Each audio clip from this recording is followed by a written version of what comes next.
Hey everybody, this is Dan Keldsen with Next Feature Today, and my guest today was Matt Kohut. His company is knpcommunications.com.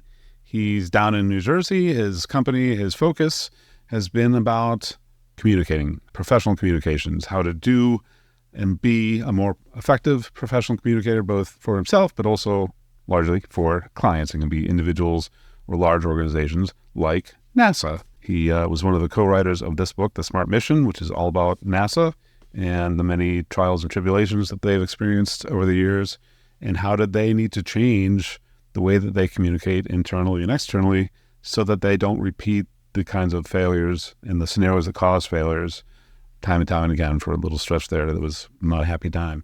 And for the rest of us, the title of this episode is You Are Not a Natural Born Communicator, which turns out is almost the same as the statement of what KNP Communications says, his company. And that's perfectly fine. You don't have to be a natural born communicator. We can all get better at it. And in fact, practice doesn't make perfect. That's actually a terrible phrase. That's not true.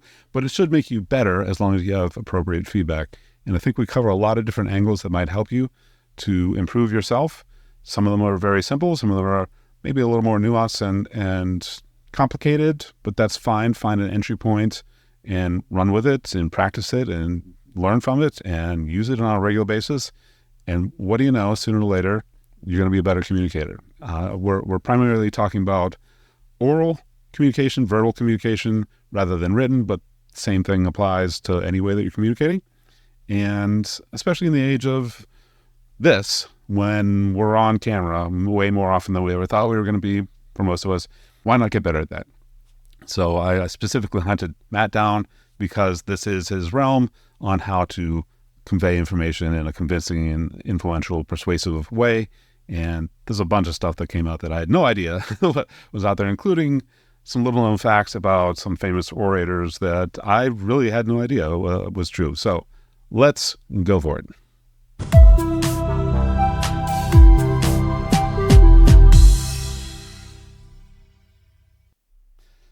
Matt, it is so good. We had a chance to talk as sort of a pre-briefing a week or two ago, and I've had a chance to read your last book anyhow, The Smart Mission. Thank you for sending a copy of that. I always appreciate that. And here we are today to talk about communication. So welcome to the show. Thanks for having me. So as we just talked about in our little pre-banter, we could talk about a whole bunch of things that we'd both be perfectly comfortable discussing.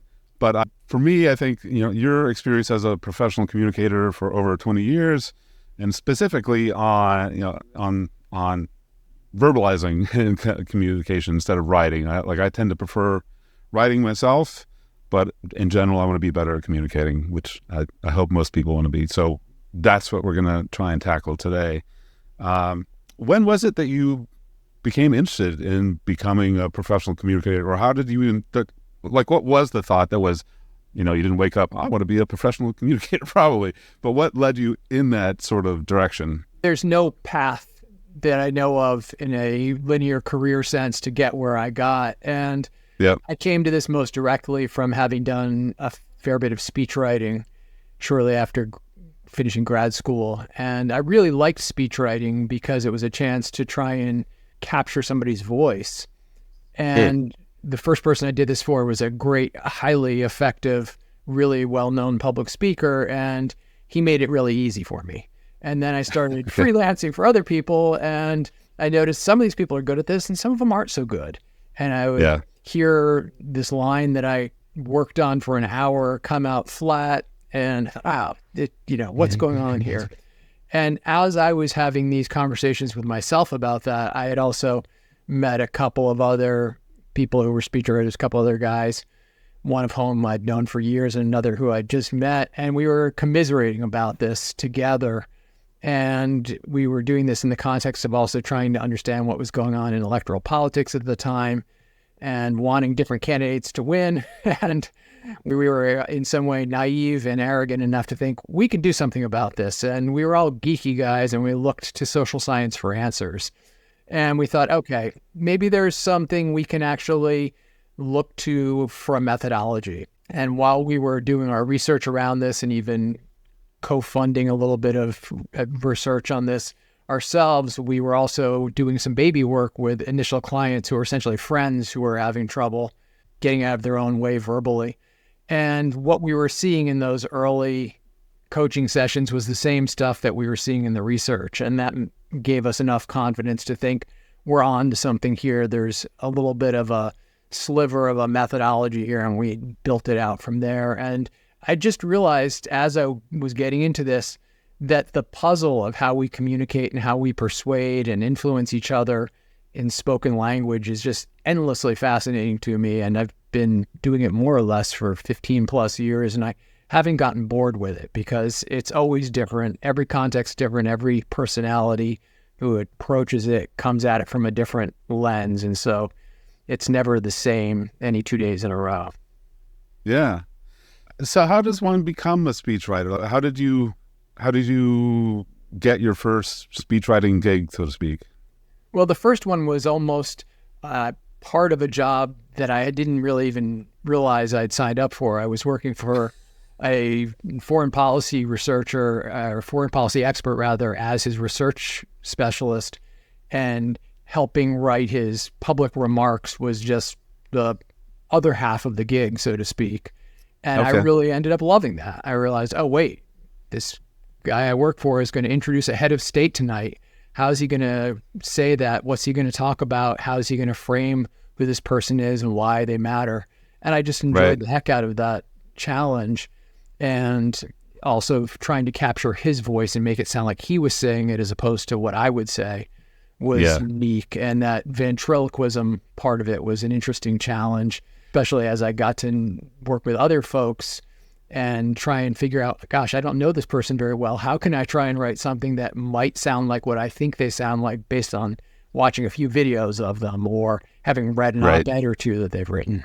Cool. Okay. Yeah. There's been a lot of great speakers that have been, overplayed, in my opinion. None of us are the next Steve Jobs.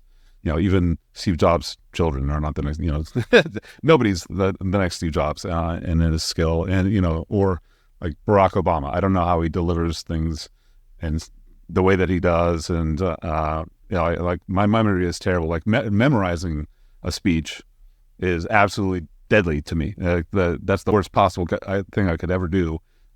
And on the other side, if it's fully scripted and I try to read the script as though I'm just nonchalantly pulling it out of me, no, that's not working either. So, somewhere in between those two extremes, there's, the natural born or the extremely experienced and practiced side. How can we help people think about going from a, relatively rough, raw version of a good communicator, verbal communicator, into a better than average sort of communicator? Is there are there mental things you have to break through, or how do you approach that?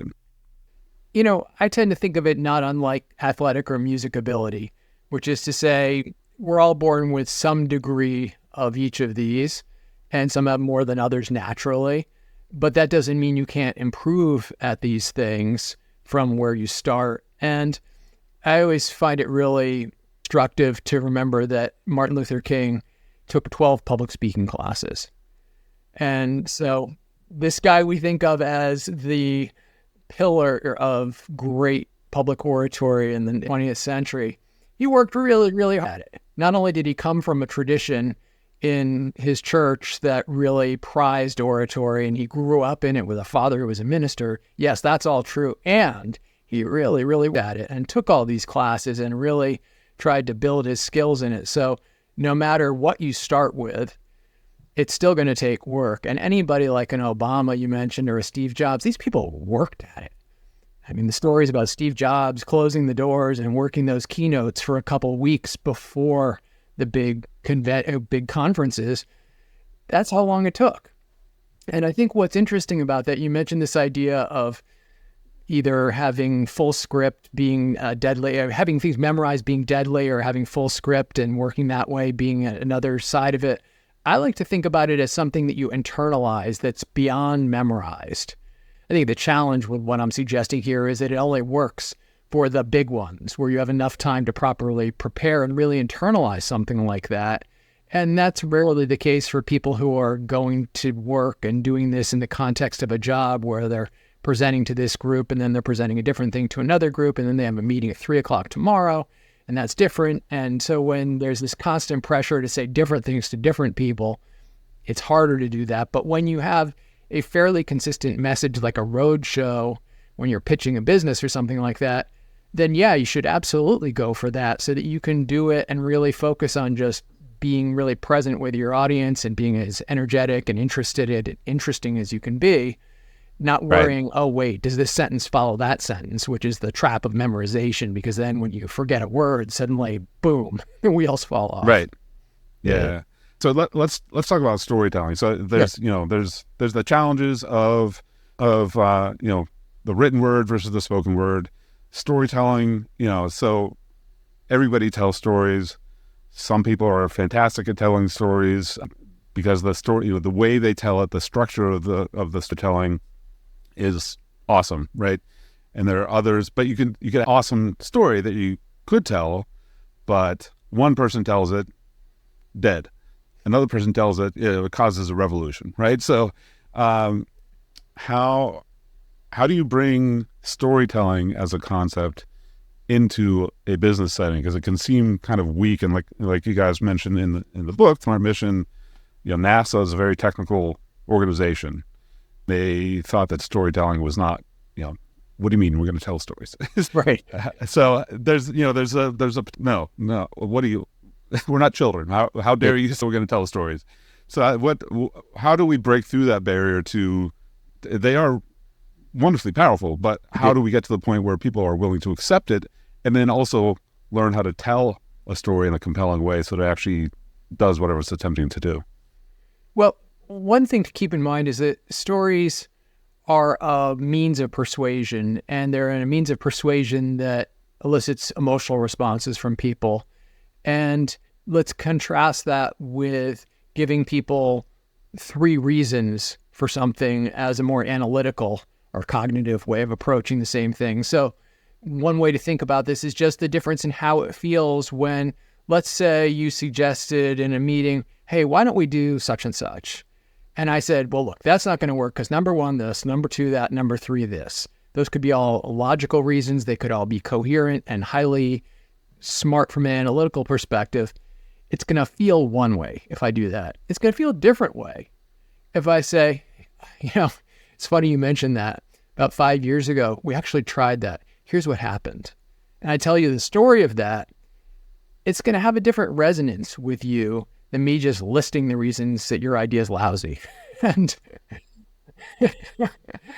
so, again, emotion versus reason on some level. And it's not not emotion versus reason, but it's realizing that 2 sides of the ledger you can use as a communicator to try and persuade someone, and one's going to leave them feeling differently than the other will. It may resonate with them more.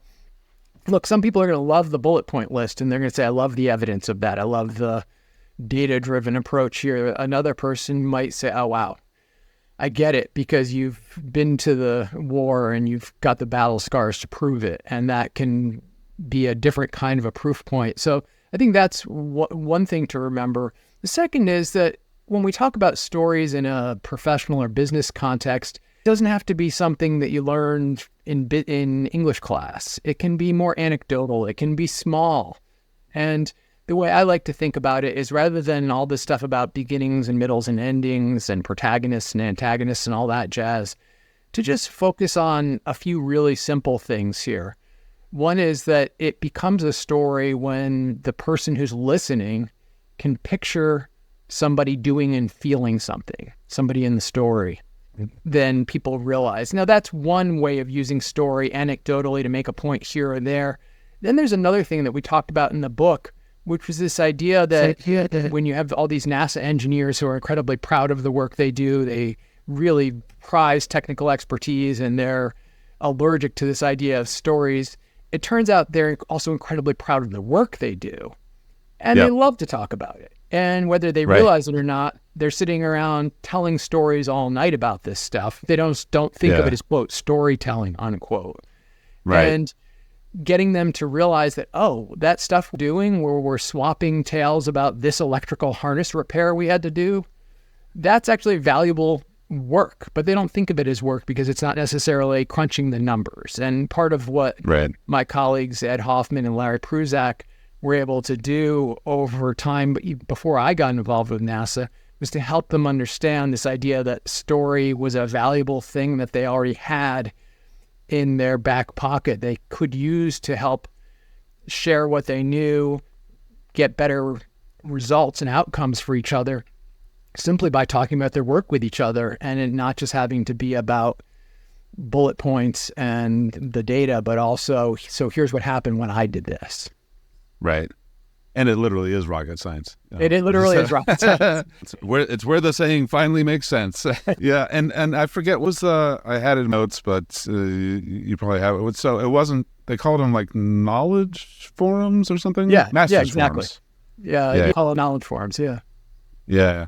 Yeah. So, and we use you and I use similar terminology. So I often say, like, I've done innovation consulting before, and there are some organizations that are allergic to innovation. They'll break down the hives and die because no, can't be done here. That's never been done here.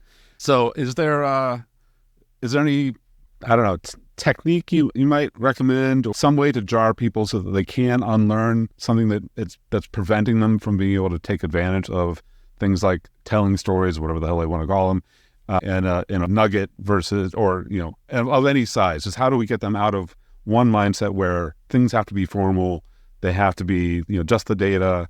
I'm a big fan of what first got me into Dan Pink was his, I think it was his second book, A Whole New Mind. So he's talking about left brain, right brain, both. And by the way, if, individuals need both, because that's, you're not going to have much of a life if you don't.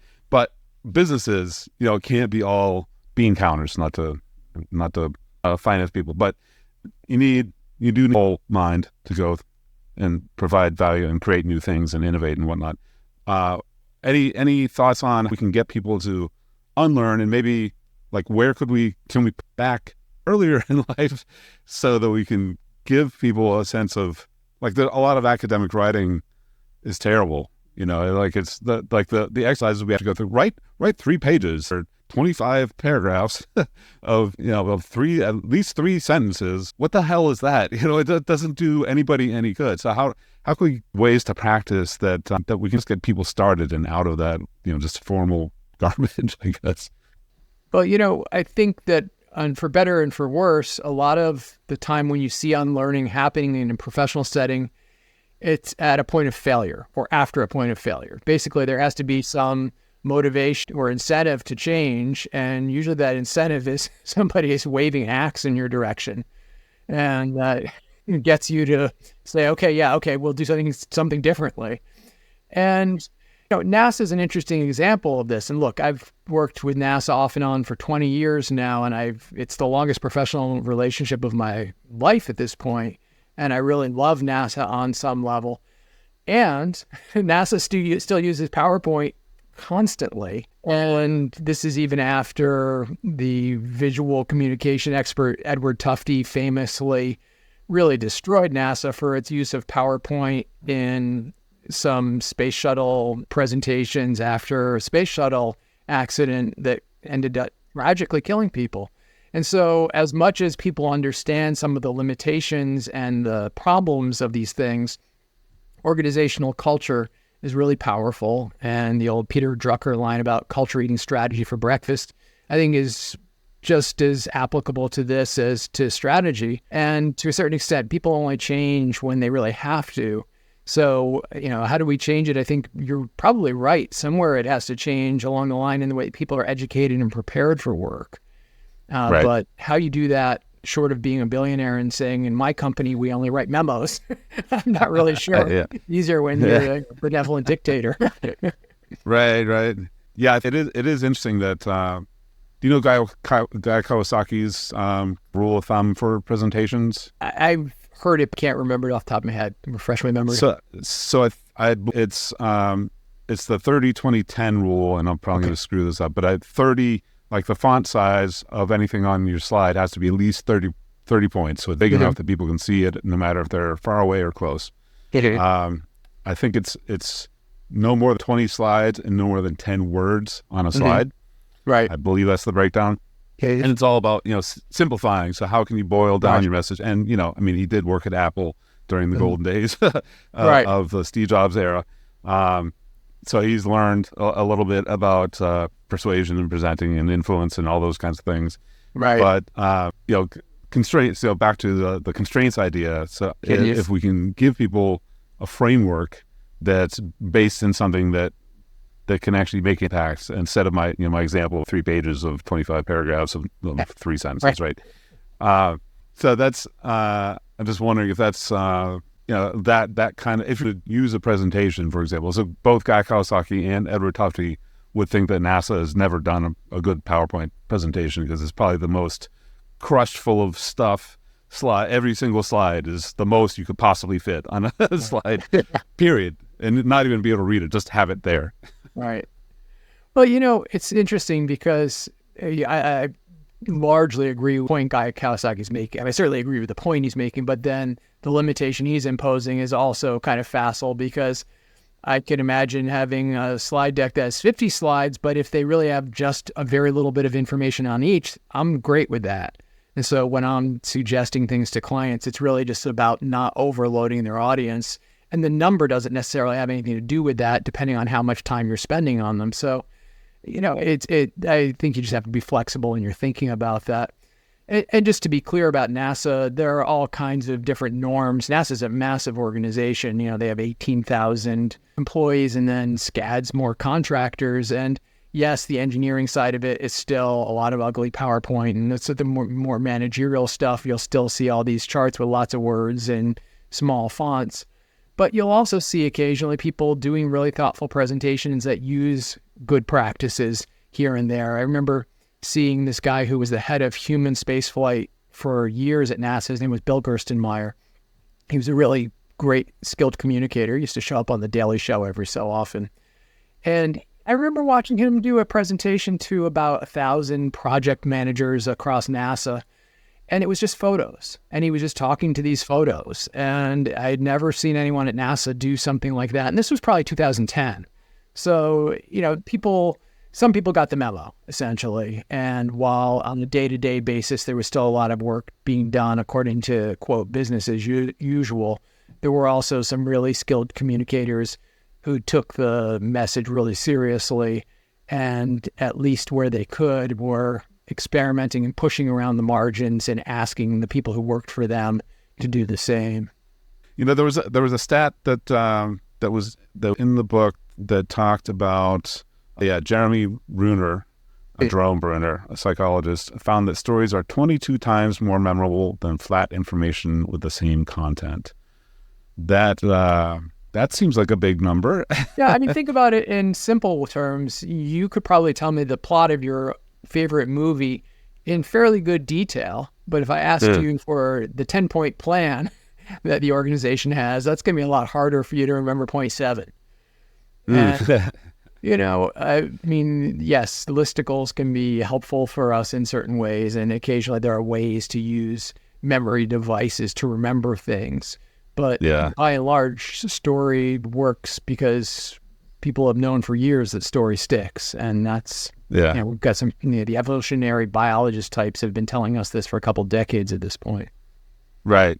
Yeah, and one of my I have tons of books, but one of my favorites is Made to Stick by the Heath brothers, Chip and Dan Heath. Which, oh, nice. Which came out in 2007, which I only know because I looked at the date earlier today.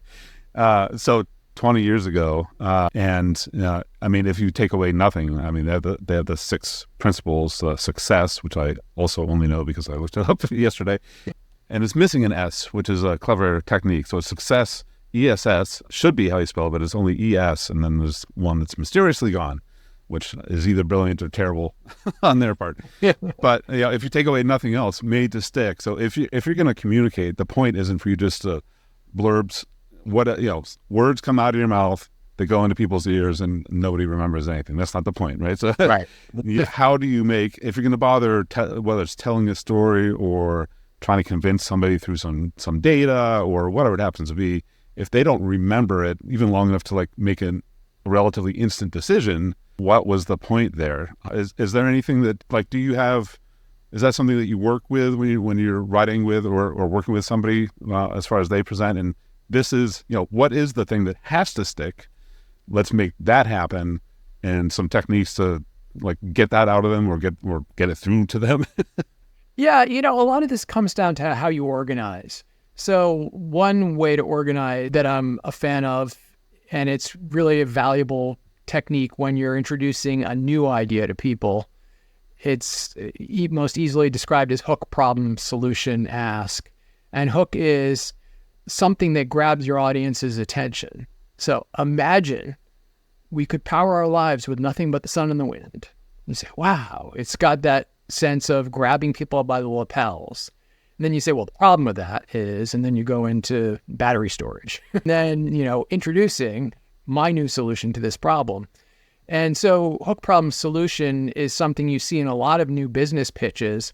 And the thing that can be memorable about it often is the hook is so memorable that it reminds people, it helps people remember what the solution is to the problem that the hook is the illustration of. So that's one way to do this. Yeah, that's interesting. Before we run out of time, Sure. One thing I definitely wanted to cover. So one thing that COVID forced all of us to at least experience and maybe get good at, or at least better than pre-COVID, virtual, video-based only communication, which is very different, of course, than like being on a keynote stage with 15,000 people in the audience, or just, an in-person meeting in a big conference room, or whatever.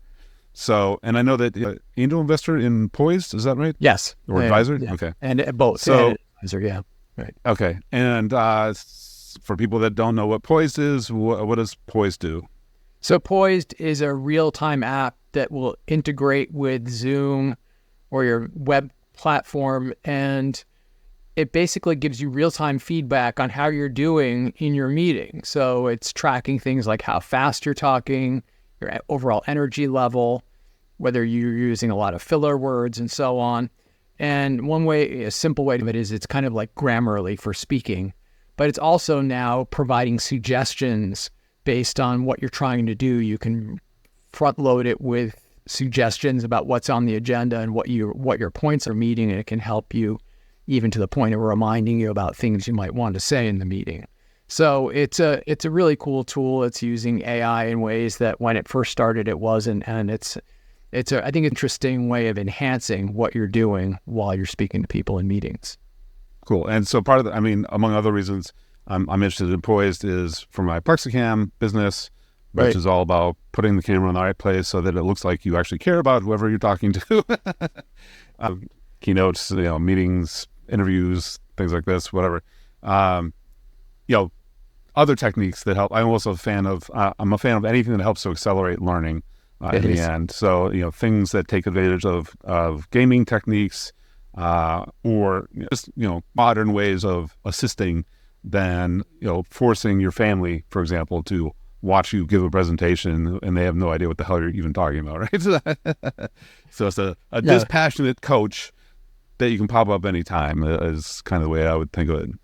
Yeah. And, honestly, we all have an HD camera in our back pockets, essentially, these days.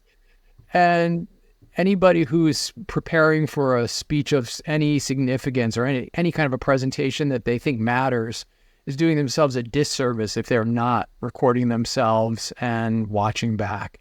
Look, you don't record yourself on the first time through something, but you learn something. It's not like a piece of music. You learn it in chunks. You sew the chunks together. Maybe the last couple of times you run it, you tape a few minutes of it. And on Zoom, you can do this even more easily than you can do it with your phone these days.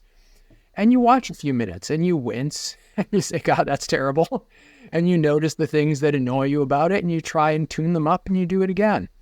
And there's really no substitute. It's no different than athletes watching game film or musicians listening to a performance after You have a new book coming out later in 2024. And What is that called? It's called Speaking Out: New Rules of Business Leadership Communication. And it's about something fundamentally different, which is how corporate executives are now having to deal with political and social issues in their communication skills. And this has been going on for a decade plus, but it really accelerated in 2020. And we've seen This really just challenged people all across the map. And so I was I've been watching this for a few years. If people want to get a hold of you, what's the best places for them to do that? LinkedIn's probably easiest. I'm still on Twitter in spite of my misgivings, and I'm in most of the usual places. But those are the easy ones to find me. KNP Communications if they want to find me directly on the website. Okay, awesome. Well, there's always more that we could talk about, and maybe we'll circle back because I like Tufty and things like that generated a whole bunch of different ideas for me that we could talk about.